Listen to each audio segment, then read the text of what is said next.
Hola, hola muchachos, ¿cómo están? Espero que súper bien. Bienvenidos a la octava clase ya, penúltima clase de Química para cuarto medio del programa EAR Chile. Hoy día vamos a ejercitar contenidos de la primera parte de este año. ¿Ya? Es súper importante que ustedes aprecien las preguntas que vamos a ver acá, ¿ya? Porque son muy similares a las que a ustedes les van a aparecer muy posiblemente en la prueba final. Así que presten la atención, traten de seguir los ejemplos que vamos a ir dando, ¿ya? Resuelvan los ejercicios posteriormente en su casa, anótenlo, ¿ya? En un cuaderno. Traten de ustedes de hacer un ejercicio mental, ¿ya? Yo les voy a mandar una guía también con ejercicios para que ustedes lo puedan complementar con esto, ¿ya? Pero es súper importante que le pongan atención a cada una de las preguntas. Muchachos, comenzamos entonces. Los contenidos que vamos a ver específicamente en este video, a repasar específicamente en este video, son las partículas radioactivas. Vamos a hablar de vida media, de la datación con carbono 14, del proceso de fisión y fusión nuclear y finalmente de las armas nucleares. O sea, vamos a tratar de hacer ejercicio, algunas preguntas, ¿ya? Que corresponden a toda la primera mitad del curso, ¿ya? A toda la primera parte del curso en el cual vimos, ¿cierto?, química nuclear. Una pregunta, por ejemplo, dice: ¿cuáles de las siguientes afirmaciones es o son correctas con respecto a las partículas gamma? Acá, súper importante que ustedes recuerden las partículas radioactivas, es decir, las partículas alfa, las beta, las gamma, cada una de sus propiedades, ¿ya? En el video número 1, me parece, les menciono, por ejemplo, cuáles son las características de cada una de estas partículas, ¿ya? De hecho, también hablamos, por ejemplo, de partículas como beta positivas, o también llamados los positrones. Hablamos también de los neutrinos, ¿ya? Entonces, es importante que ustedes conozcan características de esas partículas. Por ejemplo, acá tenemos que las partículas gamma me dicen: no son capaces de atravesar una lámina plástica. ¿Qué dicen ustedes? ¿Las partículas gamma pueden atravesar una lámina plástica o no? ¿Es verdadero esto o no? ¿Producen efectos genotóxicos en los organismos vivos? ¿Tienen carga positiva? A ver, si nosotros nos acordamos de lo que habíamos visto en la clase, ¿cierto? Habíamos dicho que están las partículas alfa, que se ven así, con dos protones y dos neutrones, ¿cierto? Están las partículas beta, que son partículas negativas o de carga negativa, ¿cierto?, que se asemeja a un electrón, ¿ya? Y están los rayos gamma. De hecho, ¿qué es lo que nos están preguntando? Los rayos gamma son principalmente energía, que se mueven, ¿cierto?, a una cierta velocidad, una gran velocidad. Y están los neutrones también. Fíjense ustedes acá, entonces tengo una lámina de papel, una lámina de metacrilato, que es plástico, ¿cierto?, plomo, hormigón.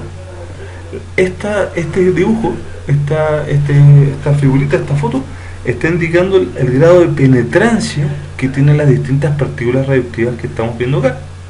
Es decir, qué tanto pueden atravesar estas partículas. Si ustedes se fijan, las partículas alfa no son capaces de atravesar ni siquiera el papel. Eso es porque son grandes. Las partículas beta son más pequeñas, pero tienen una carga que es negativa, ¿cierto? Acuérdense que también hay partículas beta positivas o positrones, pero cuando hablamos de partículas beta secas, corresponde a electrones, ¿eh? Estas partículas entonces son capaces de atravesar el papel y llegan hasta el metacrilato, hasta el plástico, no lo pueden atravesar. Los rayos gamma, por otro lado, ¿cierto?, pueden atravesar el papel, el metacrilato, el plomo, hasta ahí nomás. ¿Por qué pueden atravesar tanto? ¿Por qué tienen tanta penetrancia los rayos gamma? Porque son principalmente energía, casi no es materia, ¿sí? Es principalmente energía, ¿ya? Y por eso es que puede atravesar muchos cuerpos, ¿cierto?, antes de detenerse o agotarse. Los neutrones, por otro lado, pueden atravesar, ¿cierto?, incluso el plomo. Lo que no pueden atravesar es el hormigón. Si ustedes también se fijan en otras características, por ejemplo, los rayos gamma, aparte de que no son masa, no tienen masa de energía, y que en toda reacción nuclear siempre hay rayos gamma, ¿cierto? Ustedes saben que esto puede atravesar muchos niveles. Por lo tanto, si nosotros estamos como seres vivos expuestos a radiación gamma, ¿ya?, vamos a tener quizás no quemaduras en la piel, pero sí vamos a tener daño a nivel celular, específicamente daño a nivel de ADN. ¿ya? Los rayos gamma tienen una gran capacidad para producir mutaciones a nivel del ADN, es decir, eliminar bases nitrogenadas que están presentes en el ADN o producir cambios en esas bases nitrogenadas, ¿sí? Y esto es puede tener, mejor dicho, efectos genotóxicos importantes. Entonces aquí fíjense ustedes los efectos de la radiación. Por ejemplo, cáncer a la piel, afectación a la piel, ¿cierto? Cataratas en los ojos, ¿ya? Que estas manchas en el cristalino blanca, posible destrucción de la glándula tiroidea. La glándula tiroidea es súper sensible a la radiación. Entonces, radiaciones gamma, expuesto a radiaciones, ¿cierto?, nucleares, ¿ya? Es muy factible que se pueda dañar y producir un hipotiroidismo o un hipertiroidismo. Los cánceres de pulmón, de mama, muy frecuentes también, daño en el estómago, en todo el sistema digestivo, daño a nivel de las glándulas reproductivas, ovarios, testículos, por ejemplo, produciendo incluso infertilidad o bien mutaciones de los gametos que puede producir que la descendencia tenga mutaciones también. Afectación del sistema circulatorio por todos lados, afectando principalmente los glóbulos blancos, ¿sí?, que son nuestras células defensivas, y por otro lado, ¿cierto?, también afectando la médula ósea que está presente en los huesos, ¿ya?, produciendo incluso hasta grados de leucemia muy avanzados, ¿ya? O sea, las afecciones que puede producir los rayos gamma, ¿ya?, por esta radiación en nosotros, ¿ya?, son muy tóxicos, son muy genotóxicos. Por lo tanto, ¿qué me dicen en esta pregunta? Entonces, ¿cuál de las siguientes afirmaciones son o es correcto con respecto a las partículas gamma? ¿Son capaces de atravesar una lámina plástica? Sí, ¿cierto? Pueden atravesar el plástico, el papel, el plástico, el plomo incluso, ¿cierto? O sea, llegando hasta el plomo. ¿Producen efectos genotóxicos en los organismos vivos? Sí, vimos, ¿cierto?, que producen muchos efectos genotóxicos. ¿Y tienen carga positiva? No, ¿cierto? Son energía, no tienen carga, ¿ya? La respuesta correcta entonces sería 1 y 2 en este caso. Perdón, solo 2, ¿cierto? ¿No son capaces de atravesar una lámina plástica? Sí son capaces, ¿ya? Solo 2.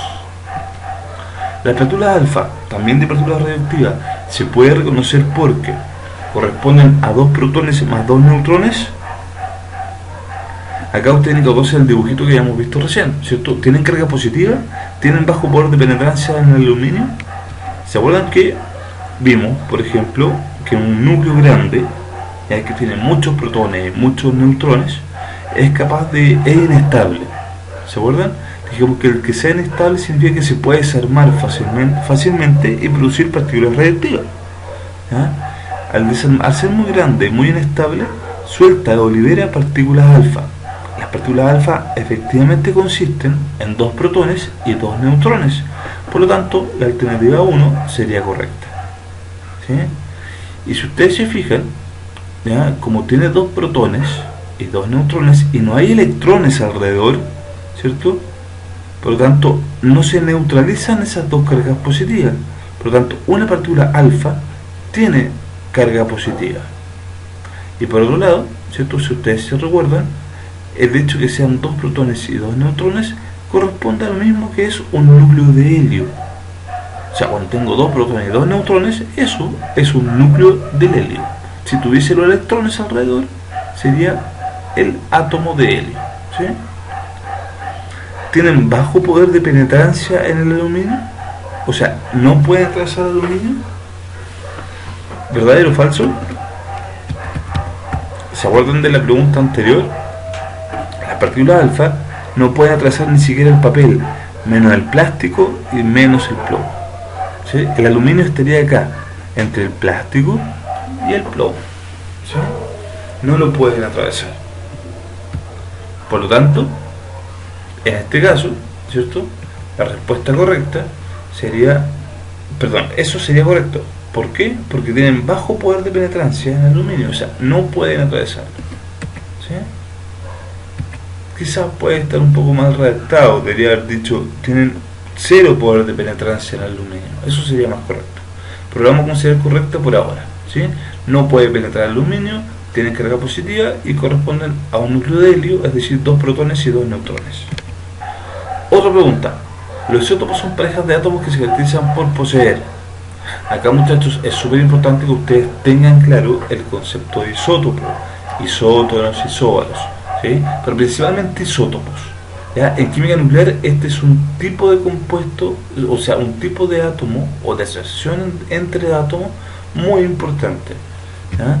Ustedes recuerdan, por ejemplo, lo que hemos visto antes, de que habíamos dicho que, por ejemplo, los isótopos son átomos, ¿ya? Que tienen, fíjense, cada igual, este número igual, ¿cierto? Y este número de arriba es distinto. ¿Qué corresponde a este número de abajo?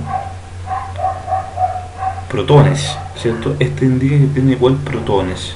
O en otras palabras, el número de protones es el número atómico, ¿sí? El número de arriba, el número mayor, es el número másico. Siempre es mayor que el número atómico. ¿Ah? Entonces, los isótopos tienen igual número atómico, pero diferente número másico. Son el mismo elemento. Al tener ya el mismo número atómico, siempre son el mismo elemento. Los isótonos tienen distinto número másico y distinto número atómico. Son diferentes elementos, por lo tanto. Lo que tienen igual, ¿cierto?, es la cantidad de neutrones. Acá hay 20 neutrones y acá también hay 20 neutrones. ¿Sí? Recuerden que los neutrones se calculan restando el número mayor por el número menor. Número mayor o másico por el número menor o atómico. Y los isóbaros tienen igual número másico. El número atómico es distinto, por lo tanto son diferentes elementos. Si ustedes se fijan, el único que es fácil de reconocer que son isótopos son los que son el mismo elemento, pero tienen diferente número másico. ¿Sí?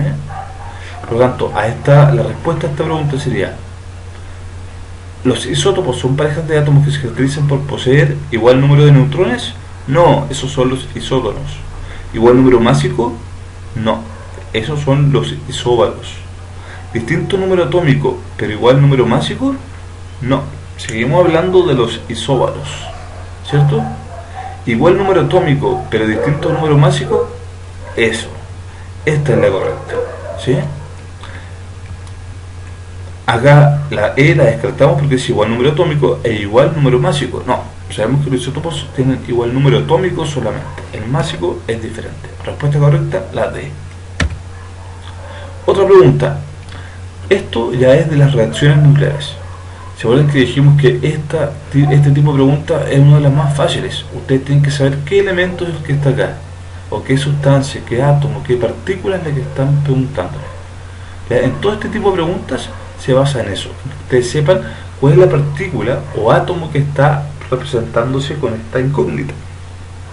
¿Ya? Entonces me dicen, ¿cuál es el elemento X producido en la siguiente reacción nuclear? Tengo el fósforo, que tiene un número másico 30, número atómico 15, y se transmuta. Recuerden que transmutación significa transformar un elemento en otro elemento.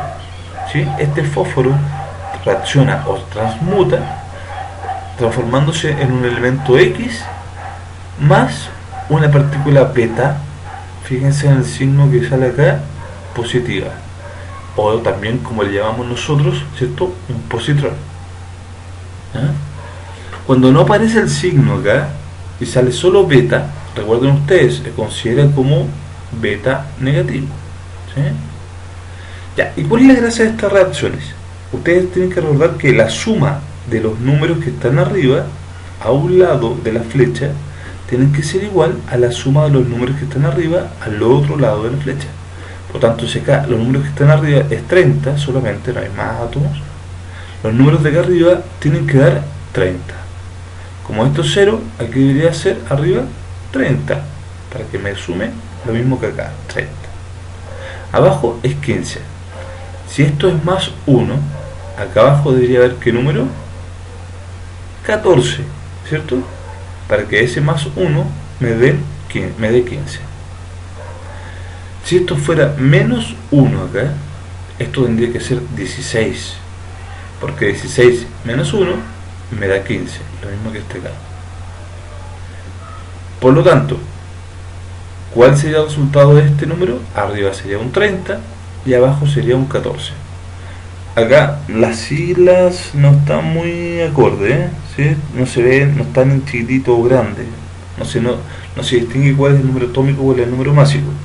Pero el mayor, ¿cierto?, el número másico. Este en este caso es 24, acá es 12 el número atómico, 27 el número másico, 13 el número atómico, 30, 14, 32, 16, 35, 17.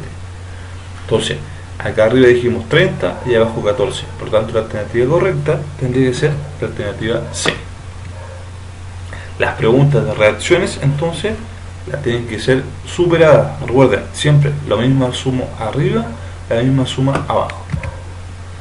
Ahora, una serie reactiva o serie de desintegración o serie de transmutación, lo que está haciendo es mostrar las diversas etapas en las que un núcleo reactivo va a decaer. Es decir, se va a desintegrar, ¿sí? Y se convierte en un núcleo que es estable. O sea, un átomo reactivo como el uranio, por ejemplo, que tiene un núcleo grande y disparejo, ¿cierto?, entre protones y neutrones, tiende a soltar varias partículas radioactivas hasta formar un átomo que sea más estable, más firme, más parejo, más equitativo, ¿sí?, principalmente más estable. Entonces, ¿qué partículas son las que se van a emitir en cada una de estas etapas hasta llegar a formar este átomo más estable? Entonces, en otras palabras, lo que me están preguntando es que diga qué partícula se forma acá, qué partícula se libera acá, mejor dicho, y qué partícula se libera acá. Entonces tendremos que ir viendo reacción por reacción. O sea, si acá tengo 238 arriba y acá 234 arriba, ¿qué partícula es la que tendría que haber estado a este lado para que me sume lo mismo que allá? O sea, si acá es 234, debería haber habido arriba un 4. 4 más eso me ha dado 238. Por tanto, la partícula que yo estoy buscando, la primera, va a tener un 4 en el número de arriba. Y abajo acá es 92. En cambio, el átomo que produce solo tiene 90 protones. Por tanto, tiene que haber 2 protones más en esta partícula que se está desintegrando. Un 4 arriba y un 2 abajo. ¿Qué partícula es esa? La partícula alfa, ¿sí? Por tanto, la primera opción tiene que partir por alfa. Estas dos las descartamos porque parte por una partícula beta. En cambio, esta y la A parten por una partícula alfa, ¿sí? En la segunda semi-reacción tengo el torio que se desintegra produciendo el paladio. Fíjense, arriba queda igual, por lo tanto la partícula arriba no cambia, no tiene nada, pero abajo cambió, de 90 pasó a 91 protones. O sea, ¿qué partículas que se eliminan, ¿cierto?, estaría acá a este lado, que sumándole a 234 me dé 234, ¿qué debería tener arriba? Un 0, ¿sí? Y abajo, teniendo 91, sumándole algo, me tiene que dar 90. O sea, abajo tendría que tener un menos 1, que sumado a 91 me dé 90. O sea, una partícula beta, o beta negativa. Pero simplemente se le puede decir una partícula beta, a secas, ¿sí? Por tanto sería alfa y beta. Alfa y beta, pues debería ser esta, alfa y beta, alfa y beta. Estamos mal. Tenemos que saber qué partícula es, ¿sí? Ahora, acá, ¿qué partícula será la que está acá? Tengo 234 y 91, ¿cierto? Y se transforma a 234 y 92. O sea, acá arriba sigue habiendo un 0, que sumado a 234 me da 234, y abajo debería haber un menos 1, que sumado a 92 me da 91. Por lo tanto, acá se produce otra partícula con un 0 arriba y un menos 1 abajo, es decir, una partícula beta. Sería por lo tanto una partícula alfa, una partícula beta y otra partícula beta. La alternativa entonces, D. Otra pregunta, de vida media en este caso. Dice, la vida media del isótopo radioactivo X, que tiene un número atómico másico, ¿cierto?, porque es el menor, y un número másico de 25, es de 2 minutos. La vida media entonces de un isótopo radioactivo X es de 2 minutos. ¿En cuántos minutos 16 gramos de este isótopo se van a reducir a 2 gramos? Aquí lo importante es que ustedes recuerden qué es vida media, ¿sí? Vida media, recuerden ustedes que que es el tiempo que demora, ¿cierto?, en deshacerse o descomponerse hasta la mitad una cierta cantidad de sustancia radioactiva. Por lo tanto, si me dicen que la vida media de algo es de 2 minutos, es decir, se demora 2 minutos en reducirse a la mitad la cantidad que hay de este átomo X. Esa es su vida media, 2 minutos. ¿Sí? Entonces, ¿en cuántos minutos? 16 gramos de este isótopo se van a reducir hasta quedar 2 gramos. ¿Qué es lo que vamos a hacer acá? Vamos a decir, si partimos con 16 gramos, ¿cierto? Cuando pasa una vida media, es decir, 2 minutos, queda la mitad de esos 16 gramos. Es decir, queda 8 gramos con una vida media. ¿Sí? Déjenme poner acá para marcar. Vamos a ver si lo puedo hacer aquí, marcar un poquito. Entonces, sí, muy bien. Ya, una vida media, tengo 16 gramos, ¿cierto? Ahí, y paso hasta tener 8 gramos, ¿sí? Una vida media. Después paso de tener 8 gramos a tener 4 solamente. Y acá tengo otra vida media. La vida media se simboliza así. ¿Sí? Vamos a simbolizar esto así. Entonces, una vida media, otra vida media, ¿sí? Y hasta que se reduzca a la mitad son 2 gramos al final. Y acá tengo otra vida media. ¿Sí? Por lo tanto, en total, para pasar de 16 gramos hasta 2 gramos, tengo 3 vidas medias. Cada vida media tiene un valor de 2 minutos. Por lo tanto, ¿cuántos minutos pasaron para que los 16 gramos se transformen en 2 gramos? 3 vidas medias, es decir, 3 por 2 minutos. Es decir, 6 minutos. Respuesta correcta entonces, la E. Acá, pregunta teórica, dice, ¿el concepto de vida media se refiere al tiempo necesario para que la mitad de la masa de una sustancia determinada se desintegre? Exacto, ¿cierto? Eso sería la correcta. ¿Ah? Alternativa A. ¿Ya? ¿Qué es lo que hemos explicado? O sea, siempre vida media por definición, es el tiempo que se necesita para que la mitad de la masa de una cierta sustancia se desintegre a la mitad, ¿cierto? O sea, que la mitad de esa masa se desintegre en ese tiempo. La cuarta parte no, cuando la totalidad de la masa se desintegre tampoco, cuando un elemento no radioactivo se transforma en uno radioactivo, nada que ver, ¿cierto? Y un elemento gana el doble de su masa original, tampoco, nada que ver. Alternativa correcta, en este caso, la A.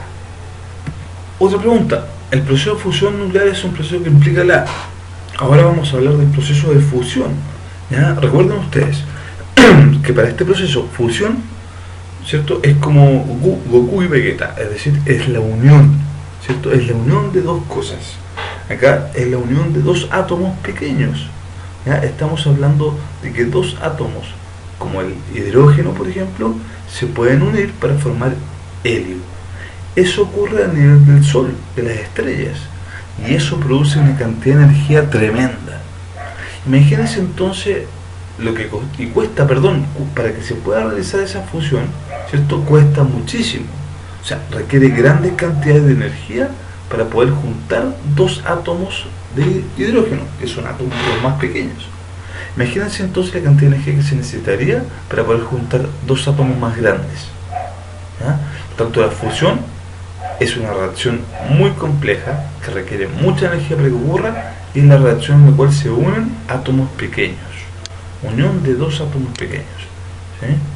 Cuando ocurre desintegración espontánea de un núcleo, eso es desintegración, eso es principalmente transmutación, por ejemplo, ¿ya? O bien una fisión. ¿Ya? Es la desintegración de un átomo pequeño. Si un átomo es pequeño, es difícil que se desintegre, ¿ya? A menos que sea un isótopo muy radioactivo, y en ese caso está ocurriendo principalmente una transmutación, es decir, cambiando de un elemento a otro. Está la ruptura de un átomo de elevado peso atómico, ¿cierto? Cuando un átomo es grande, ¿ya? Lo que le tiende a pasar es una fisión, separarse en la mitad. ¿ya? Está también la unión de dos átomos de elevado peso atómico. Unir dos átomos de elevado peso atómico, o en otras palabras, grande, ¿sí? Es, como dijimos, muy difícil, ¿ya? Lo correcto es decir que es la unión de dos átomos pequeños. Eso es fusión. Fíjense acá, este esquema muestra lo mismo. Tengo dos átomos de hidrógeno, está el deuterio. Acuérdense que es hidrógeno porque tiene un solo protón, ¿sí? Puede tener un neutrón o puede no tenerlo. Cuando tiene un neutrón y un protón se llama deuterio. Cuando tiene un protón y dos neutrones se llama tritio. Cuando tiene solo un protón al hidrógeno se le llama protón, ¿sí? Acá entonces, por ejemplo, tengo un deuterio y un tritio, se juntan con mucha energía en un proceso que se llama fusión, como estábamos diciendo, en que se reordenan sus partículas. Los neutrones y los protones vuelven a reordenarse, y este reordenamiento hace que se libere un neutrón. Sale, ¿cierto?, un neutrón a gran velocidad. Ese neutrón puede iniciar una reacción de fisión nuclear, ¿sí? Ojo, eso es importante, ¿ah? Por otro lado, se produce un helio, ¿sí?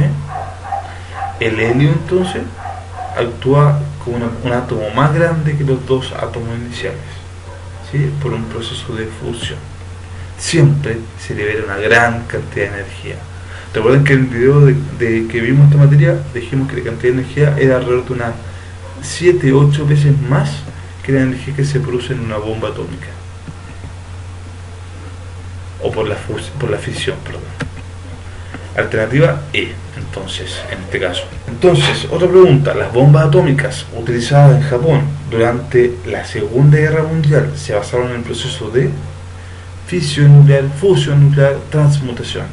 Recuerden ustedes que vimos nosotros la materia de las bombas atómicas, así como el concepto de los diferentes usos que se le puede dar a la química nuclear, como por ejemplo la producción de armas, o los contaminantes, o efectos, ¿cierto?, en la industria, como la producción de plantas o alimentos, ¿cierto?, transgénicos, ¿ya?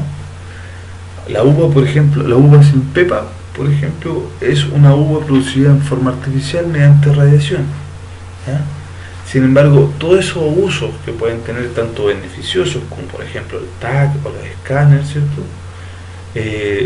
quizás no se comparan con el uso que se les dio a las bombas atómicas. Las bombas atómicas se lanzaron en Japón, ¿ya?, en la guerra, la Segunda Guerra, porque Estados Unidos, ¿cierto?, quería en cierto modo detener las tropas, evitar un posible ataque nuevamente a Estados Unidos, ¿ya? Fue tremendo, ¿ya? O sea, tuvo millones de muertos, millones de muertos inmediatos, miles de muertos en forma inmediata, y muchos otros miles más de personas que quedaron con secuelas, ¿ya? Recuerden que la radioactividad puede afectar el ADN, ¿ya? La bomba que se lanzó fue tremenda, ¿ya? Y la descarga de partículas radioactivas que salieron emitidas, ¿cierto?, por estas cadenas de reacciones que se ocurrían, ¿ya?, eran tremendas. Por lo tanto, seguía ocurriendo reacciones radioactivas en el ambiente cercano, y las personas que sobrevivieron estando lejos de este sitio, esto de Hiroshima y Nagasaki, quedaron con secuelas a futuro y finalmente terminaron muriendo de cáncer y de malformaciones, ¿cierto?, en sus hijos o en su embarazo, ¿ya? O sea, fue tremendo el lanzamiento de esto.